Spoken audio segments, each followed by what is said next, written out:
Hello everyone, how's it going? Today is November 12th, 2021, and we have a bunch of really interesting topics to talk about this week. And of course, this episode we're going to be giving away some free Bitcoin, so stick around and I'll tell you how to exactly partake in that little giveaway that we're doing.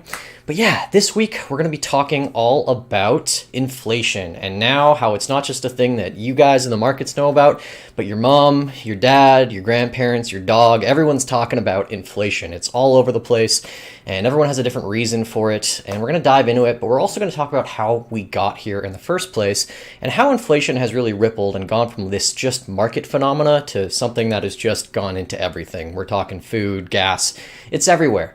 So we're going to start off with that, and then we're also going to talk about Rivian. And if you didn't hear about Rivian, it is another electric car manufacturer that just went public this week. They're backed by Amazon, Ford, and in terms of a market cap valuation standpoint, they are now the second most valuable car company in the world. So there's a lot of hype with electric vehicles. We're going to talk about Rivian, how exactly they got there, what the story is, what Elon Musk's opinion is on Rivian, and much more. And then this week, we're also going to do a new little segment that I put into the show just called Rapid Fire. And that's just basically going to be a couple quick headlines.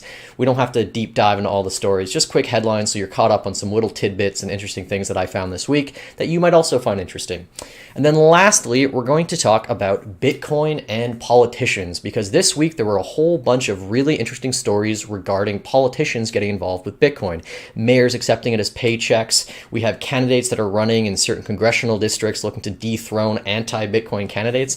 All this stuff that some of it has gotten some spotlight and some of it you might have never heard of. But the point being that Bitcoin is entering mainstream politics and it was inevitable, and we're going to talk about what it might look like going forwards into the future. Maybe just the United States for now, but maybe one day it'll be everywhere. So, as I said earlier, we're going to be giving away $20 in free Bitcoin today, and to participate, you just have to type a message in the chat. It can be hello, it can be goodbye, it could be this show sucks, it could be you're my favorite host ever. I don't care what it is, but I'll give you a little prompt because as we are talking about politics today, I'd love to know an answer to this question. If you get to be president of whatever country you live in, and you get to pass one sweeping declaration, one sweeping change to that country, what would it be? And I'll start off by just saying one of them for me would probably be getting financial education in probably high school as soon as possible. And the reason for that is not just to teach how to, budget and things like that, but to help people understand how the monetary system works and how organizing your finances is really the key to unlocking the most precious commodity, which is not money, which is not gold, it's time. And so understanding finance and financial education, I think, will free a lot of people's time. And if I was president, I could make some type of curriculum, or I could get some people to pass a curriculum that is taught universally throughout the country about financial education. And that would also maybe help some people, not immediately feel like they have to go to university, knowing that there's other paths like entrepreneurship that they can enter as well. But yeah, I'm curious what your opinions are. So yeah, what sweeping declaration would you pass if you were president for a day to benefit people? All right, so today we're going to talk about inflation, and we've been talking about inflation a lot on this show, but I know that we are hitting a bit of a breaking point because I'm starting to hear it on Fox News, CNN, CNBC. I'm getting headlines everywhere, and I'm in a bit of a bubble where all the news I get is finance related anyways, but I just go and I hear it, and it's just a topic I've been hearing at parties and things like that as well. Why is it happening? How did we get here? The stats are pretty clear. The searches for inflation are at the highest that they've ever been in the last, 20 years here on Google Trends. And I really like to use Google Trends as a way to kind of look at inflation. But we can also look at, this is just the United States, we can look at what it looks like worldwide as well. And you can see pretty high levels here worldwide as well. So everybody is looking up inflation and people are wondering, what are we going to do about it? So to preface, I think a lot of this has been in the works for a while. We know that governments have been creating a lot of money. There's been cheap credit. Everyone is kind of enticed to get deep into debt as these interest rates are really low. And so that creates this, vacuum of money that goes into appreciating assets. And so I think initially when we talk about inflation, we kind of start back at the beginning of the pandemic. That's really kind of the point of reference I think a lot of people can kind of relate with, where everything likes to take the elevator down, and then everything kind of takes different escalators back up the curve. And so the big talk in 2020 or so was all about how we had this K-shaped recovery. So the stock market recovered in April 2020, May 2020, we're already back to all-time highs in the stock market, but people are still out jobs, people are still collecting on insurance, people are still locked down in quarantine, but everybody who's playing the stock market, everyone's portfolios are doing just dandy. So what we had essentially is we had skyrocketing valuations, we had price to earnings at record highs, and we had this V-shaped recovery of the economy. And so that's kind of been going on since about May 2020. And so where I chart it next is essentially housing. And so housing was depressed a little bit, not super significantly, but it's hard to have a housing market when you can't really have open houses, and people just transporting around is a little bit difficult, and people have other concerns to worry about. So the housing market was kind of flat. And then all of a sudden you see here in the middle of 2020, we go a little bit maybe June or July of 2020, the housing market, and I'll just use Canada as an example. I'm sure it's a little bit different anywhere else you go. The housing market just starts to rip, and it's just been accelerating, just ripping to the upside. So we start with kind of this pyramid of assets. So you have commodities and you have equities, and these start to rise really quickly after the little bounce back in the market. And then we move down to housing. And so that's going well. And then all of a sudden, fast forward to November 2020, we're seeing cryptocurrencies go. So Bitcoin makes a new all-time high in November, and then we start seeing commodities start to go off. So we see lumber, oil was trading negative in April, and now oil is up to pretty good levels, and it's just kept going. But we start to see little commodities, things that take work to produce, all start going up in 2020. And then the next part of the timeline, you guys know this, is the meme stocks. So January 2021, we start seeing all these little companies pop off. And maybe the GameStop thing was related to a whole bunch of shorts, but everyone is trying to look for these companies that in a traditional market would be down and out. These are legacy things like movie theaters, BlackBerry, GameStop, brick and mortar stores.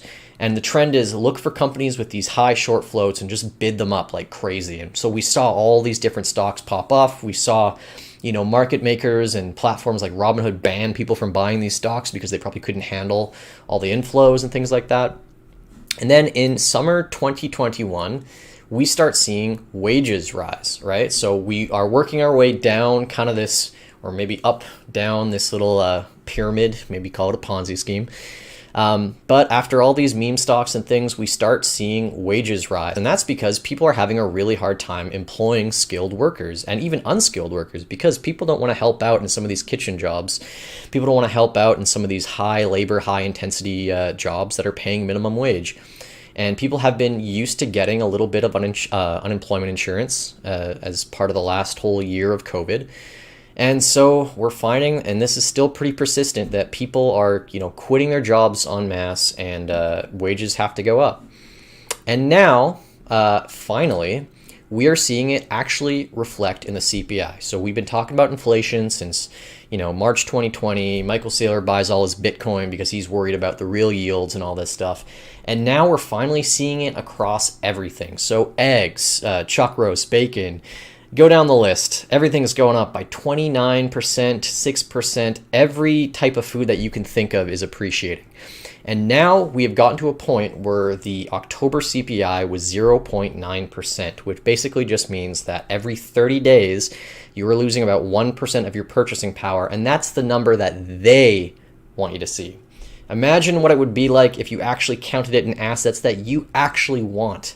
Because eggs are fun, coffee is fun, a train ticket is fun, but people don't spend their lives working for those things. That's not what people work for. People work for a thing called Social Security, so they can ensure security for the rest of their life. So that's a pension, that's a house, that's an education. All of these things have been going up so much more per year than 6%.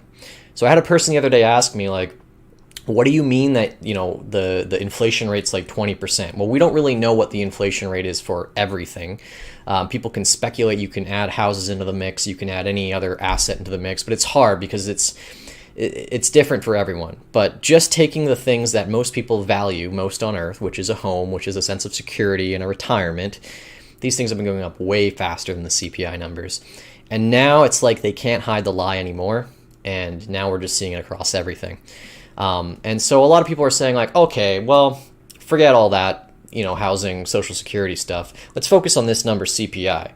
Let's just say we have supply chain issues. It's being caused by supply chain issues. And so you have people on one side of the spectrum that are saying, look, this has just been persistent and now they can't hide it anymore. And then you have other people saying, transitory supply chain issues, it'll go away. But guess what? We're not raising rates. We're going to keep rates low because we have to, because the government has to pay back so much debt. And if they raise the rates, that makes the payment of each debt installment larger and larger and larger for the government. So we know we're in a tight spot. But yeah, when it comes to inflation, it's just good to kind of see where we've gotten. And how I like to see it is just, I think when these things hit societies and economies, they kind of come in these waves of the people who have the most valuable assets cling to them even harder, and those go up because there's so much value in them. So collectibles, real estate, art pieces, maybe Bitcoin. And then it starts trickling down into the assets that are kind of produced, right? That are not maybe finite quantities. And maybe there is a bit of an effect with the supply chain being cut off, but eventually, the value of money itself starts to depreciate. And, if people want to buy real estate to grow their eggs on, or people want to buy machinery to create their products with, those are all going to go up because those are made out of precious commodities. And therefore, the price of other things like groceries are going to go up naturally as well. But yeah, that's inflation for you.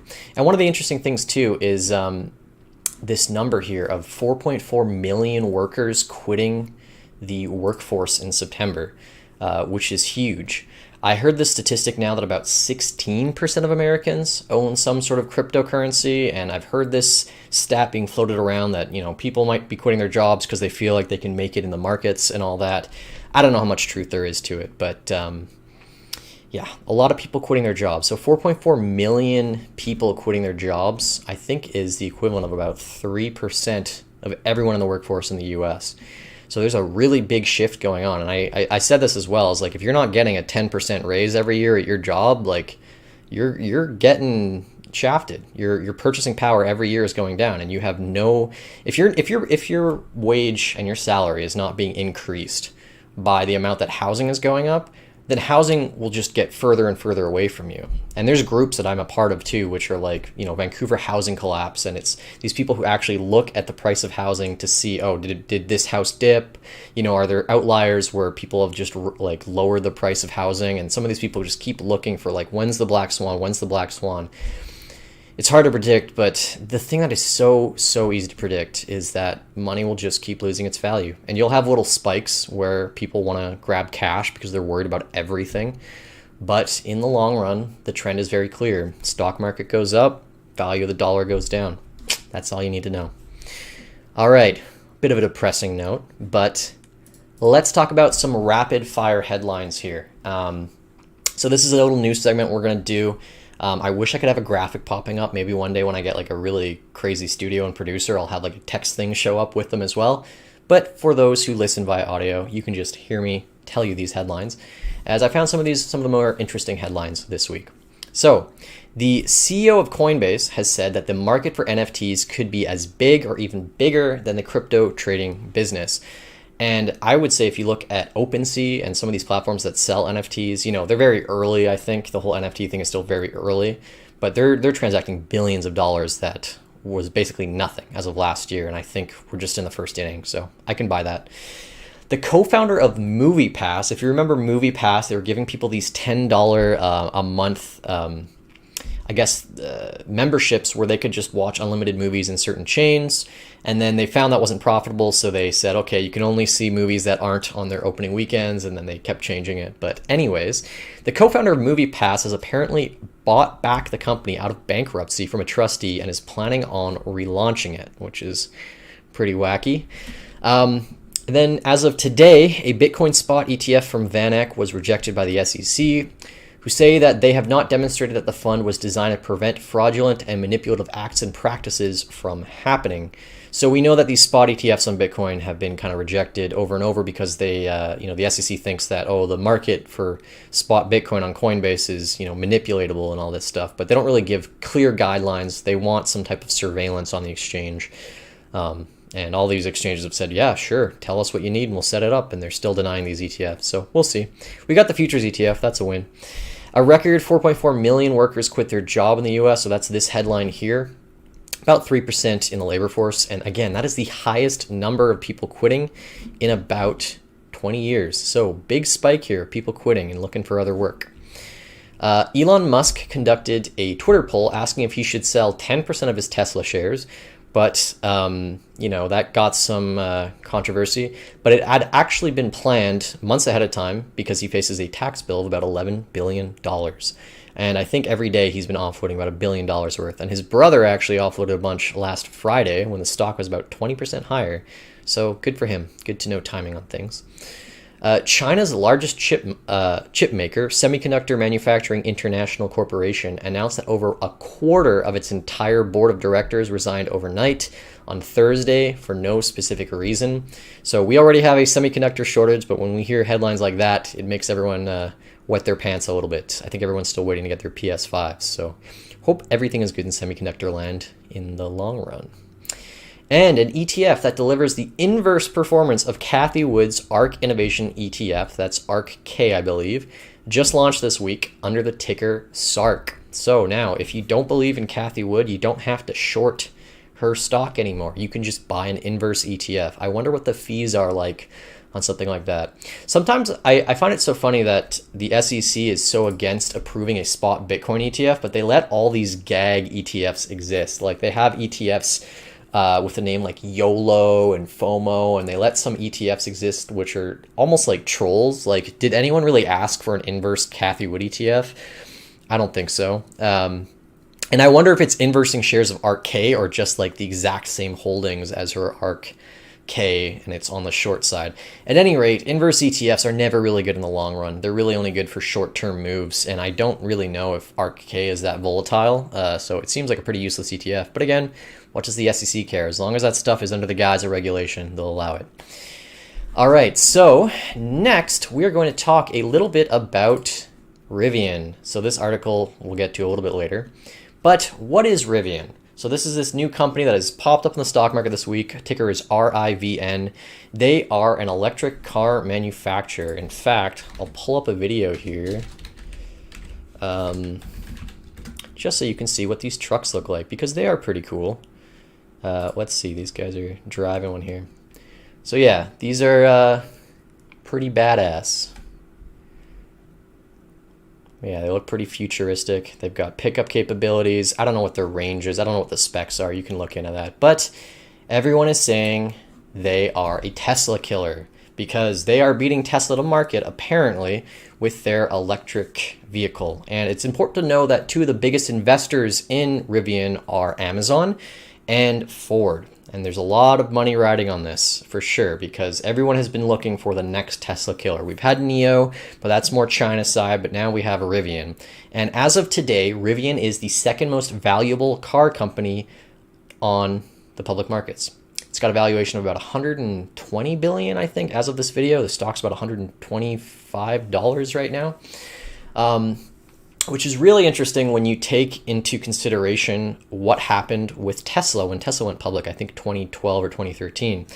Tesla IPO'd with a valuation of $1.7 billion, and it already had a car it was selling, which was the Roadster, and they had already revealed the Model S beforehand. They're going for $1.7 billion, and Rivian, which does not have a car, does not have any revenue, is already on the market for $110 billion. And I'm not one to just look at valuations and just say this is ridiculous, it's time to short it. But I think there are so many instances where somebody has to walk in order for the next guy to run. And I think there's no way on earth that Rivian's valuation would be anywhere near this if it wasn't for the wild, wild success of Tesla. And I think it's the same deal with companies like Nikola, which are just outright scams basically as well, where again, the hype for that stuff would not have existed if people did not see the outsized return and the dominance of Tesla onto the market. People have this want to kind of get in on the second best thing. And so that's kind of what I want to talk about when it comes to Rivian, because we keep seeing this in a whole bunch of markets. We keep seeing people want to see, what is the Amazon killer? What is the Facebook killer? What is the Bitcoin killer? The Ethereum killer? The Tesla killer?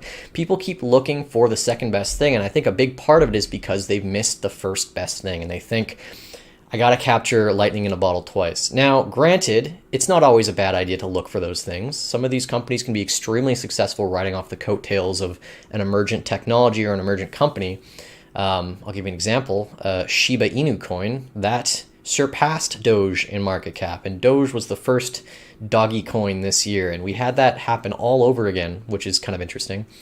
But maybe that's an outlier case.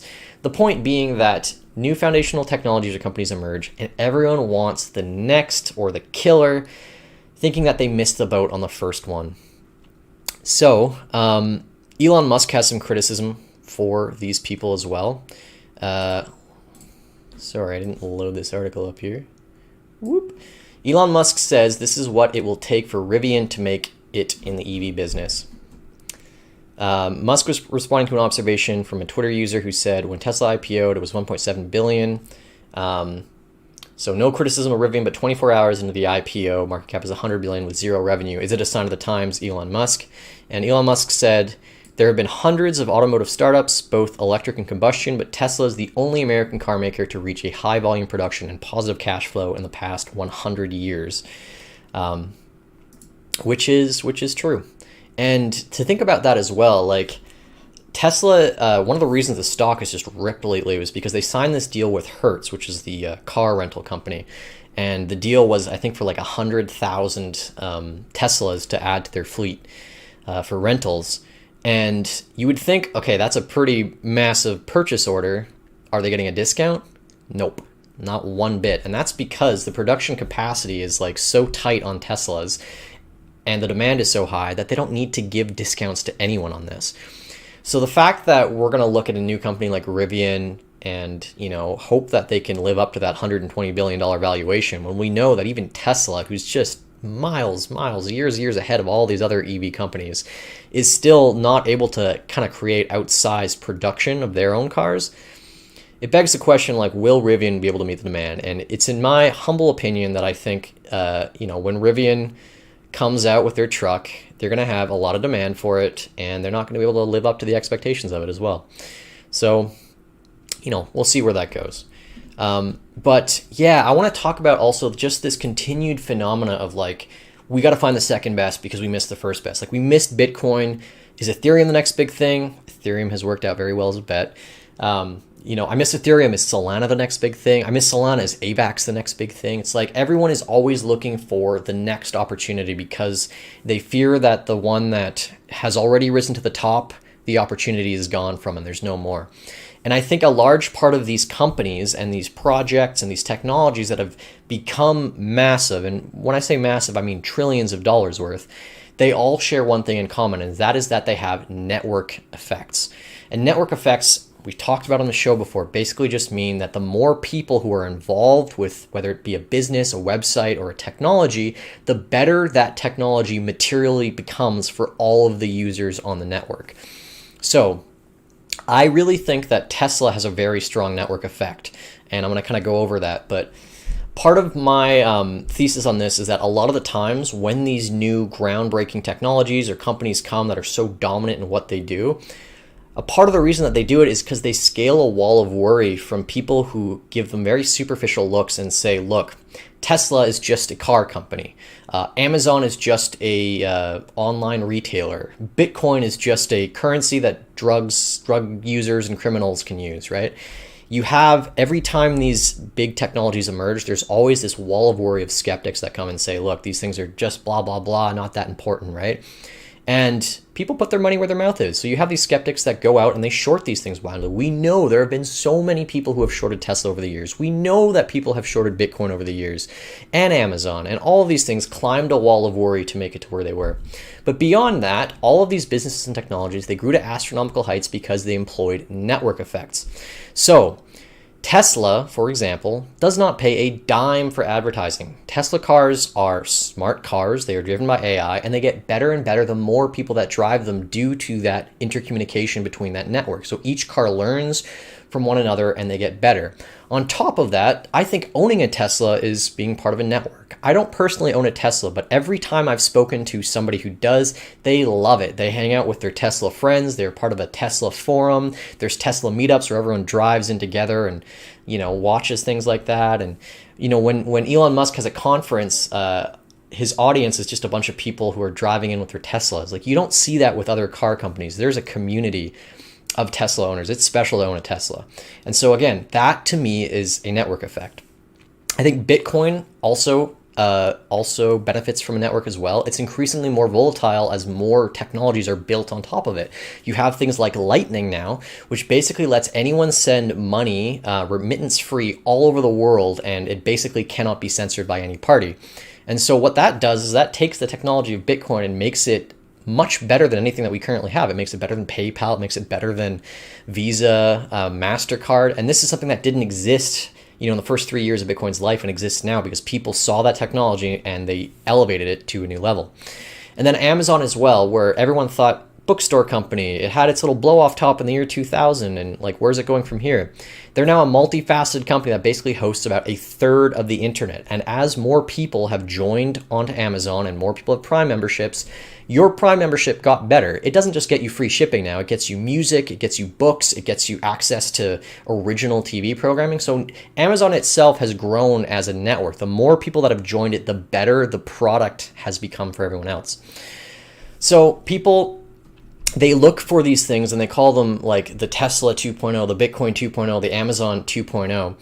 And I think even today, some of the OGs, the Teslas 1.0 and the Bitcoin 1.0, are completely overlooked.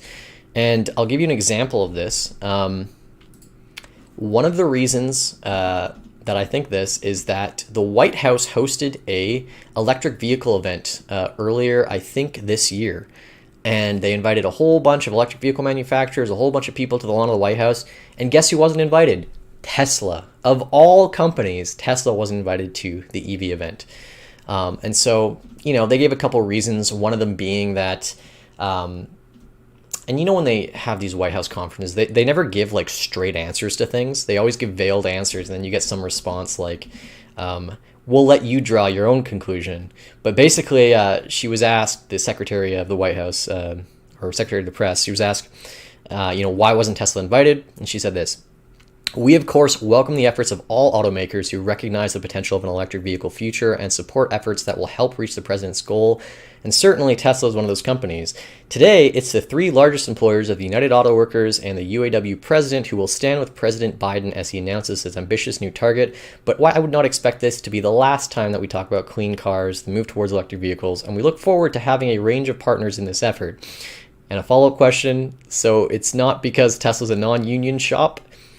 And then she said, well, these are the three largest employers of the United Auto Workers, so I'll let you draw your own conclusion. So it's about politics. And some interesting things about this, by the way, stats that I found. I'm trying to find if I have that article here.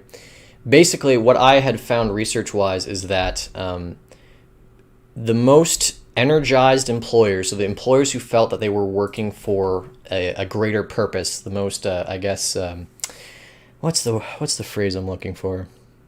Yeah, I guess the most motivated and excited employers all worked at Tesla, even though Tesla didn't pay nearly as much as some of the other tech companies like Amazon and LinkedIn. I don't know how it stacks up against other automotive companies, but more workers at Tesla, it was around 89% felt that they were working towards a greater purpose, and it's the same with SpaceX as well. So I think having vision is really important, and maybe you don't make the most money in the world, but it's about, sometimes working is about feeling good about what you do. And in addition to that, a lot of workers at Tesla get stock options. And in the last 3 years, the price of Tesla shares have gone up about 1,300%. So that's a 13x, basically, if you started getting vested stock options working there for about. Also a reason why a lot of people were excited to work there. So kind of final take on this, I think Rivian might have a future, but they have to prove it. I think Tesla's success comes in large from their community. They have these meetups, support groups, message boards. The CEO listens in on Twitter and obviously is a celebrity at this point. The best companies do not pay their way into your hands. Other people do it for them. So we're going to see what Rivian does now that it's on the public market. I don't know when their car is going to be available for purchase, probably for pre-order already, but for purchase, I don't know.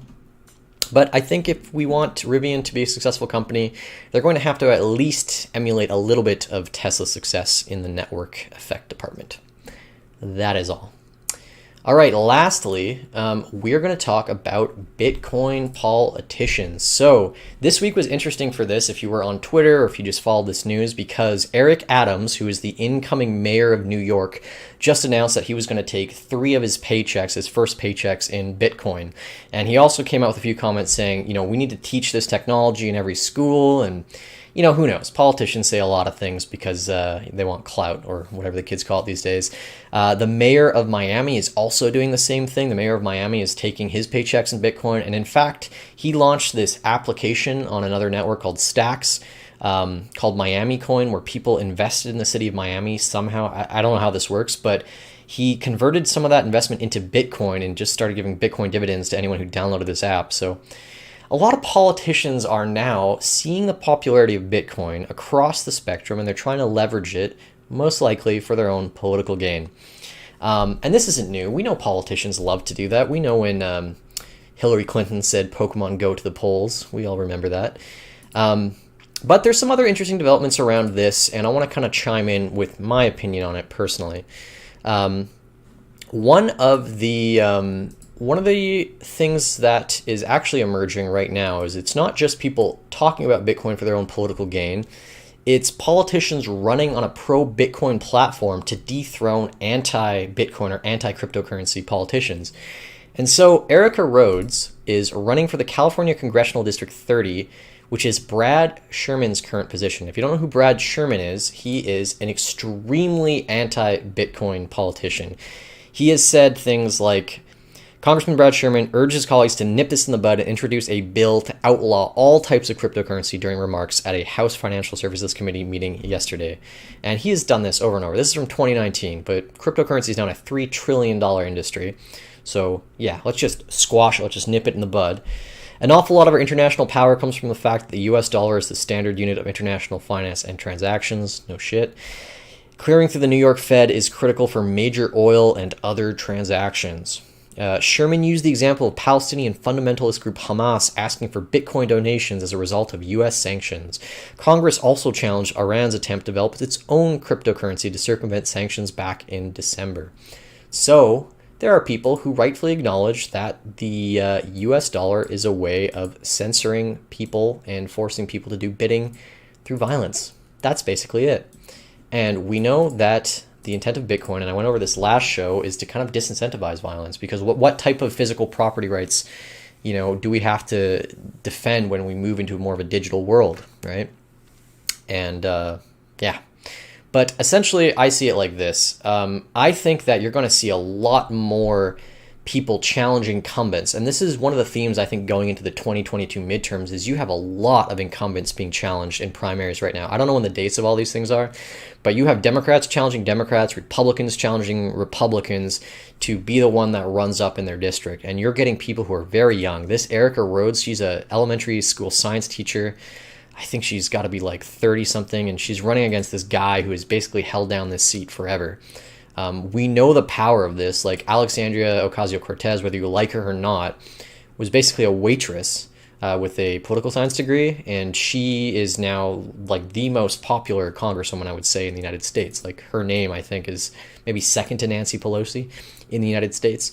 But she, again, came out of nowhere and unseated somebody who'd been holding a seat down for 20, 30 years. And I think that's from the progressive side. You're going to see some people from Trump's side, but I think we're seeing the emergence of a new voter bloc, which is the single issue voter, which is saying, look, I believe in cryptocurrency. I'm putting a significant portion of my net worth into it. I want to see the dollar hegemony dethroned.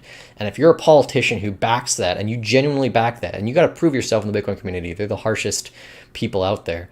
If you can prove yourself, money will find its way to you, and voters will find their way to you as well. So it's going to be really interesting to see how Erica Rhodes does against Brad Sherman. One other thing I was kind of thinking about too is that like campaign finance has to nip this in the bud pretty quickly, because right now in the United States there's a limit to how much you can donate to a politician. But if politicians say I'm accepting Bitcoin, you know, what are you going to do about it? Because I can't donate to an American politician. It's illegal for me to do that. I shouldn't be interfering in another country's politics. But if everyone's accepting Bitcoin, you just have donations coming from anywhere, right? So American campaign finance has to start monitoring this stuff, or should, if they want to actually uphold their rules. I would, you know, be cool with not having those rules, but it is what it is. I don't know. It's so hard with campaign finance. It's like you don't want to have people pay their way into office, but if they're not using money, then they can also, you know, control the media and things like that as well. If it's not straight bribery, there's other ways to get people elected. Then lastly on this point, I think crypto lobbyists are coming as well.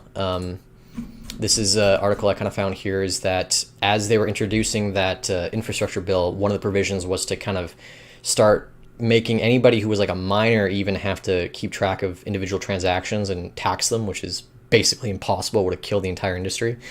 This thing actually eventually has made it into the bill, but the provision does not go into enactment until like 2024, so we have some time to basically shut it down, and I think it will be by that point. But you have Coinbase actually going out and they're spending, you know, they spent around $80,000 on outside lobbyists in the second quarter. Square, also Jack Dorsey's company, spending about $440,000 on lobbying. So you have a lot of financial incentives from these corporations. You know, people are used to getting their bills paid by pharmaceutical companies, which is pretty corrupt down in the States. But I think in the future, with cryptocurrency becoming such a massive, massive industry, you're going to see candidates backed by Coinbase and candidates backed by Square. And I don't know. I'm curious your opinion, if you think that's a good thing or a bad thing, because I obviously want to see, you know, cryptocurrency adoption, but I want to see it for the right reasons as well. I don't want, you know, the status quo to be upheld. I don't want to have, you know, politicians bought and paid for with Bitcoin when we're all in Bitcoin either. But I think, you know, some people might see it as a means to an end.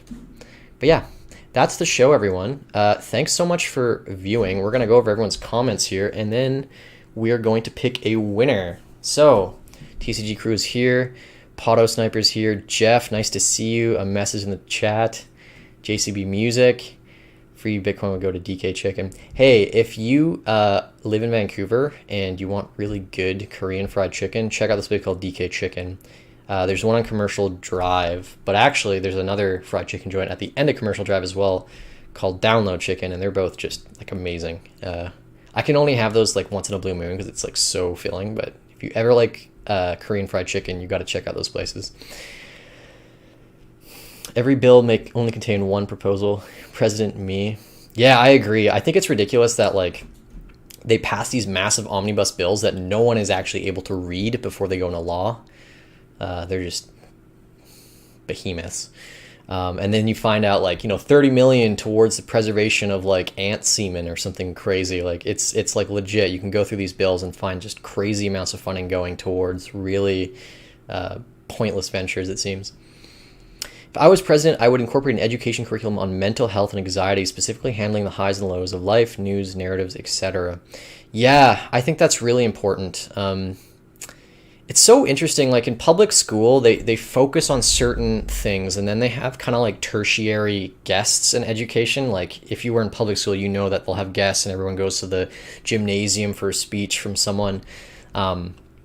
But some of these things that like I've heard in those events, I've been like, damn, this should be like a part of our curriculum. So I agree. I think, you know, we have school counselors, but I think it would be good to kind of get everyone in a room to understand mental health and anxiety more. And I would imagine that would probably help in terms of like bullying as well. Ben Gardner, I think levers like Business Development Bank of Canada are really cool for helping businesses grow that couldn't otherwise get loans to grow. Maybe a declaration to support that more. Yeah, I agree. I think for sure, like, yeah, it's interesting. Like, I don't know how much in entrepreneurial support there is on like a federal level in the United States, but it seems that like Canada puts an effort towards creating organizations to help entrepreneurs kind of get going at first. And I think for sure there's a two-way street on that where the governments can really benefit from that as well, where they can get seed equity in a company that's just starting, and that startup might become the next Shopify, right? Like the biggest company in the world now is Shopify. And if the Canadian government was, you know, maybe there when the founding of that happened, they could have had a slice of that as well. And that helps all of us, right? Because that gets redistributed. Their entrepreneurial success, they're seed funded, the government gets a cut, down the road, if they're successful, the government gets money that they can use for social programs and whatnot. So yeah, I think that would be really cool to get more of that stuff going on. As president, everyone gets an island, 2 rabbits, and 3 Bitcoin. Yeah, I don't know. Rabbits are nice. I have 2 rabbits, but I feel like if you had an island, you'd need to also have like a guard dog or something. So throw a dog in there, or maybe a bear or something big. Someone has to protect the rabbits too, because otherwise you have to be there on the island the whole time, and there's eagles and all that stuff. Piglets, bacon. Oh, can you make bacon from a rabbit? I think you can make bacon out of anything that has a lot of fat on it. Rabbits do not have a lot of fat, except for one of mine. One of mine has a lot of fat. Identify with the quitting the job statistic. Yeah, so tell us about that.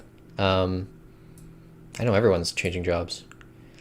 Man, even me, because like I didn't just quit a job, like I quit a business. Like I had a video production business, and I'm not doing that as much anymore because I'm trying to make more YouTube stuff, but like everyone's changed their minds for one reason or another. So I'd love to know kind of like how you changed yours as well. PS5s are more rare than Bitcoin. Yeah, true. No amount of money these days can apparently get you a PS5 brand new, unless it's like bid on eBay or something. I'm looking for the second best for ETH with DOT. Yeah, my girlfriend chirps me a little bit because I sold some of my Ethereum like months ago to buy DOT, but then DOT has just been terrible, so I stopped out of that position and I got Solana instead, and Solana did well, so I didn't feel as bad. You are what you eat. I'm just here for my $20 drug fix. Well, you're entered in, so you're good to go. Tesla's network effect sounds like Apple's ecosystem. Yeah, well, Apple has a network effect as well, and what do you know? It's like the biggest company in the world. Apple, Microsoft, all of these companies that are the biggest in the world, they all have network effects. I think the only one that doesn't have a network effect, and you could argue it maybe, is like Saudi Aramco. They're like the biggest oil producer in the world. I don't know, maybe cars are a network effect. The more cars that are on the road, does it make it better for everyone else? No, actually. It's like the opposite of a network effect. The more people that are using vehicles, the worse it gets for every other vehicle owner. So it is what it is. You quit your business as well, though you're a minority owner. Still working on it, not gone yet, but will be next month, hopefully. Yeah, it's really hard when you own equity because someone has to buy it out from you. And it's like, do they have the capital? Like, how does that structure work? I'm in a business right now as well where like, I think it's going well. But, you know, at some point I want out, but I don't want to sell it right now because there's no liquidity for it. Like, who's going to buy my chunk of the business? So I kind of just wait until it goes well. Thankfully, it's not like my primary source of income. But all right, everyone. Thanks for all the comments here. We're going to enter all y'all names into here. I'm going to enter the chart guys in too. And they're going to feel really bad if they win. We got chart guys, Henry, 1988, all natural. Auto Sniper, Jeff DeBoo, Mikiko, JCB Music, You Are What You Eat, Sandkeb. Do we get Ben on there?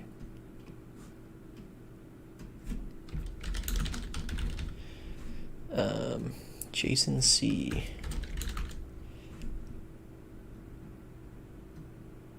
WC Mick. All right, it's closed.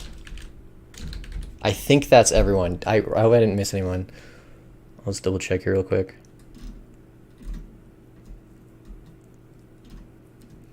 I wish there was like an app that could just collect all the names just based on who chimes in. All right, it is what it is. If I missed anyone, I apologize, but I think we got everyone here. All right, so the winner of the Bitcoin. Can you guys see that? Oh, there we go. All right. And the winner is You Are What You Eat. All right. Congrats. You did get your $20 drug fix. If you want to claim your prize, you got to message me in the Discord. Just send me your Bitcoin public address and I will send you the Bitcoin and you can go buy your drugs. All right. Take care, guys. That was everything for this week. I'm going to be gone to El Salvador basically until December 4th. So I think the next 2 shows won't be live. But you know what? I will share some cool stuff with you I know everyone wants to see like what it's like to pay for Bitcoin and stuff, so I'll try to make some of those YouTube shorts so you guys can see any of those things. And if you guys want to keep in touch, I'm always in the Discord as well. If you have any interesting stories or things you want to share, just message me down there. Thanks so much for tuning in, everyone. Take care, and I'll see you in 2 or 3 weeks. Have a good one.